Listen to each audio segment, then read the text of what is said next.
Kanchipuram వకుడా silks. నాణ్యత మా ప్రాధాన్యత. మదీనాగూడ, మియాపూర్, హైదరాబాద్ లో త్వరలో శుభారంభం.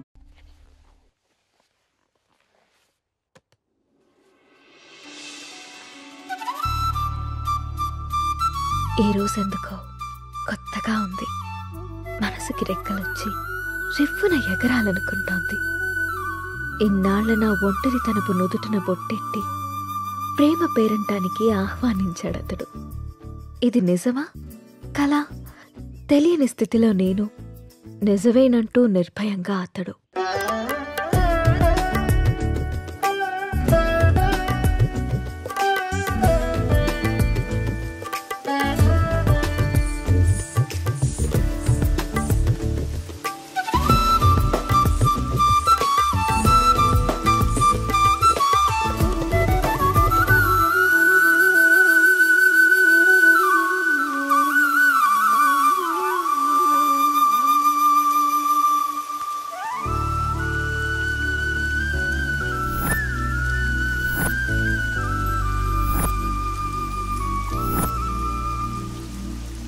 months నుంచి అబ్జర్వ్ చేస్తున్నా. నువ్వు నన్ను ఫాలో చేస్తున్నావని నాకు తెలుసు. మ్యాటర్ ఏంటి? నా పేరు రామ్. నువ్వు సీత అని తెలియక ముందే నేను Ram. I'm an art director. 3 months back నిన్న ఒక ప్రోగ్రాంలో చూశాను. ఫస్ట్ టైం నిన్ను చూసి చూడగానే నా మనసులోకి వచ్చేసావు. నా ప్రొఫెషన్లో ఎంతోమంది అందమైన అమ్మాయిలతో కలిసి పనిచేశాను. ఎవరి మీద ఎప్పుడు కలగని ఒక ఫీలింగ్. ఒక అమ్మాయి నన్ను ఇంతలా కదిలించడం నాకే ఆశ్చర్యంగా ఉంది. నాది ఆకర్షణ కాదని ప్రేమని నాకు అర్థమైంది. నీ విషయానికి వస్తే నువ్వు అనాథవి. కష్టపడి చదువుకున్నావు, ఇష్టపడి డ్యాన్స్ నేర్చుకున్నావు. అఫ్కోర్స్ నీకెవరు లేకపోవడం కూడా మంచిదే అనుకో. అలా చూడకు. నీకు అమ్మ, నాన్న, అక్క, తమ్ముడు ఎవరూ లేరు. ఉంటే వాళ్ళకు కూడా ప్రేమను పంచాల్సి వచ్చేదేమో. అదే ఇప్పుడైతే నీ ప్రేమని మొత్తం నేనే పొందాలనుకుంటున్నాను. Just selfishness. సీత, ఇంకో 20 రోజుల్లో మంచి ముహూర్తం ఉందట. నువ్వు ఒప్పుకుంటే పెళ్లి చేసుకున్నావు. ఆలోచించి నిర్ణయం తీసుకో.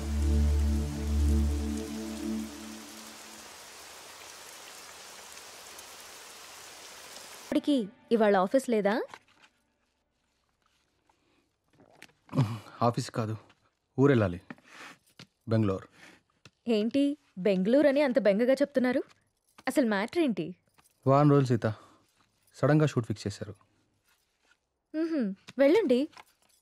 ఎప్పుడు ఫ్లై? బట్టలు సర్దేనా? వెళ్ళాలని లేదు. ఎందుకో? 1 వీక్ సీత. 1 వారం రోజులు నేను వదిలి వెళ్ళాలంటే నా వల్ల అవ్వట్లేదు. పోనీ నువ్వు రావచ్చుగా? నా వల్ల కాదు బాబు ఆ షూటింగ్లో అవి. అయినా 1 వీకే అంటున్నావు కదా. 1 వీక్లో షూట్ ఫినిష్ చేసుకుని నువ్వే వచ్చేసాయి. ఇంతకుముందంటే నేను ఒక్కనే కాబట్టి ఎక్కడికైనా వెళ్ళేవాడిని. కానీ నువ్వు నా జీవితంలోకి వచ్చాక నిన్ను వదిలి ఎక్కడికి వెళ్ళబుద్ధి కావట్లేదు. ఏం పర్లేదు, వెళ్ళండి. అయినా రోజు ఫోన్లో మాట్లాడుకుంటాం కదా. రాక్ చేసి వెళ్ళు వెళ్ళు అంటావు. అయితే నన్ను వదిలేసి 1 వారం రోజులు నువ్వు ఉండగలవా? నీ వర్క్ని నువ్వెంత ప్రేమిస్తావో నాకు తెలుసురా. అది నీ ఫస్ట్ లవ్. నా వల్ల అది ఎఫెక్ట్ అవ్వడం నాకు ఇష్టం లేదు. మరి నేను వచ్చేదాకా నువ్వేం చేస్తావు?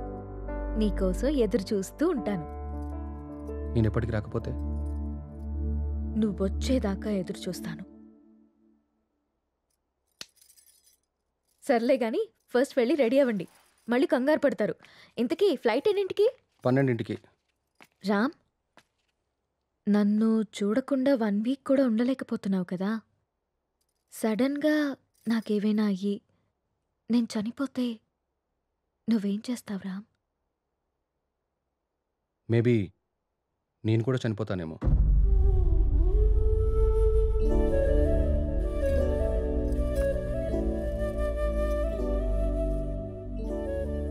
అమ్మ ఎలా ఉంటుందో తెలియక అనాథలా పెరిగిన నేను ఇప్పుడు బిడ్డకి అమ్మని కాబోతున్నాను. కాదు, తన బిడ్డని చేతులారా పెంచకుండానే పైలోకానికి వెళ్ళిపోయిన అమ్మ ఇప్పుడు నా చేతుల్లో పెరగడానికి నా కడుపున బిడ్డగా పుట్టబోతోంది. రామ్మ, నువ్వు పొందలేకపోయిన ఆనందాన్ని, నేను కోల్పోయిన ప్రేమని ఇద్దరము కలిసి తనివి తీరా తృప్తిగా అనుభవిద్దాం.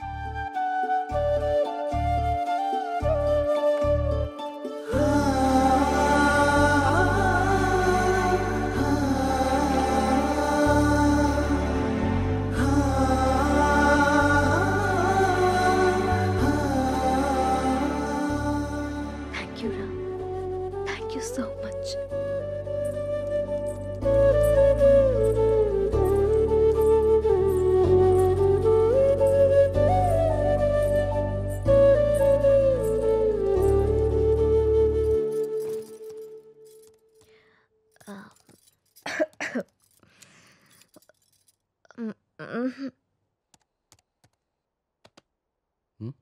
ఏంటమ్మా?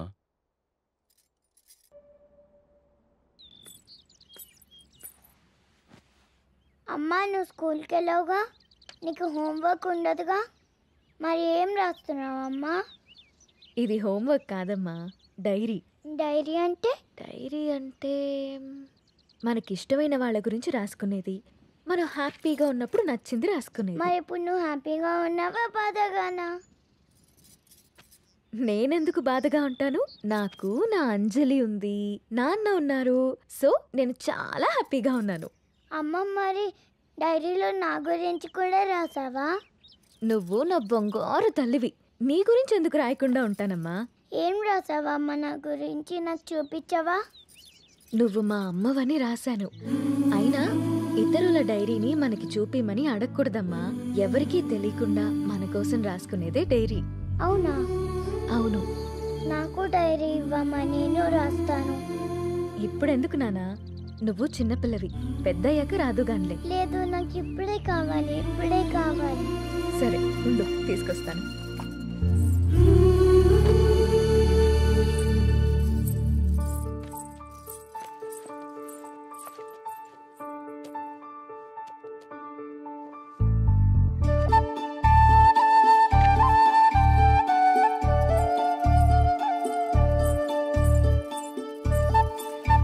నో, వేరే వాళ్ళ డైరీ చదవకూడదని చెప్పానా? బంగారు తల్లి అంజలికి ప్రేమతో అమ్మ. ఈ డైరీ నీది, ఇది నాది.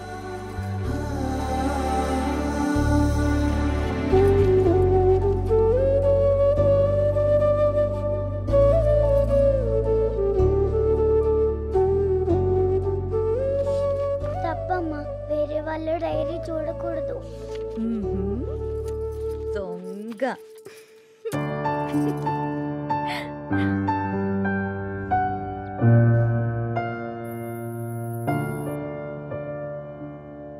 నీకిష్టమైన స్ట్రాబెరీ ఐస్ క్రీమ్ కొనిచ్చాను కదా, మళ్ళీ మళ్ళీ కావాలనొద్దు.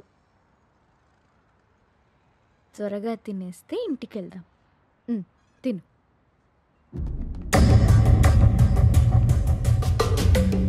అమ్మా, నాన్న,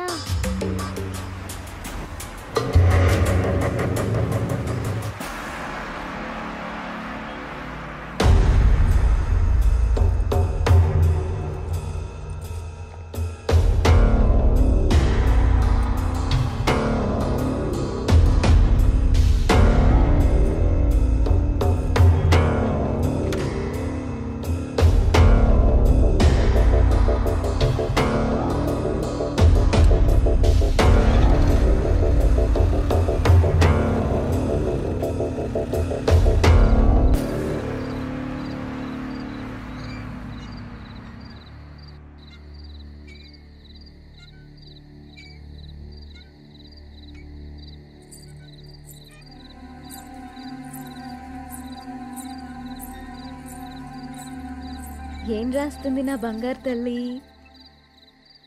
ఓ సారీ, వేరే వాళ్ళ డైరీ చూడొద్దు కదా. లేదు, చూడమ్మా.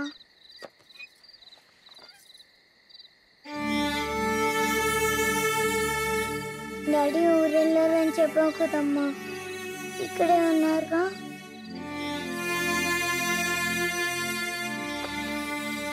మనం పైకెళ్ళి పడుకుందామా? ఓకేనమ్మా. సరే.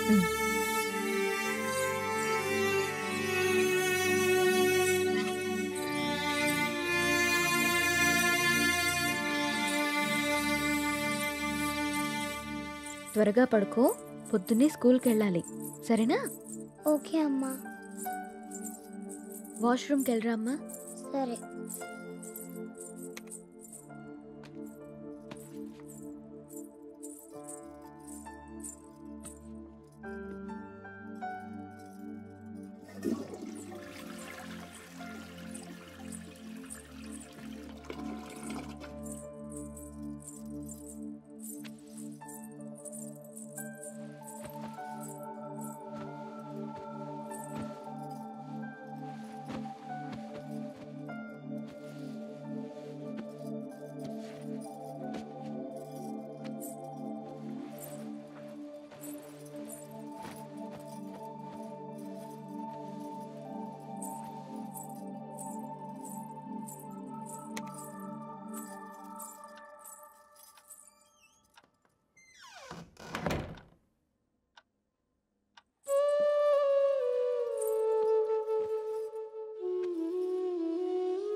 నాకెందుకో భయంగా ఉంది నేస్తం.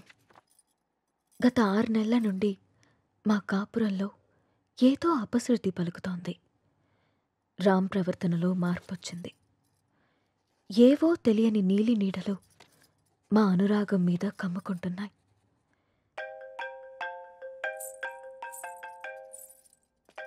No no no no don't touch. ఇంకోసారి నా ఫోన్ ఎప్పుడు టచ్ చేయకు, అర్థమైందా? హెలీనా,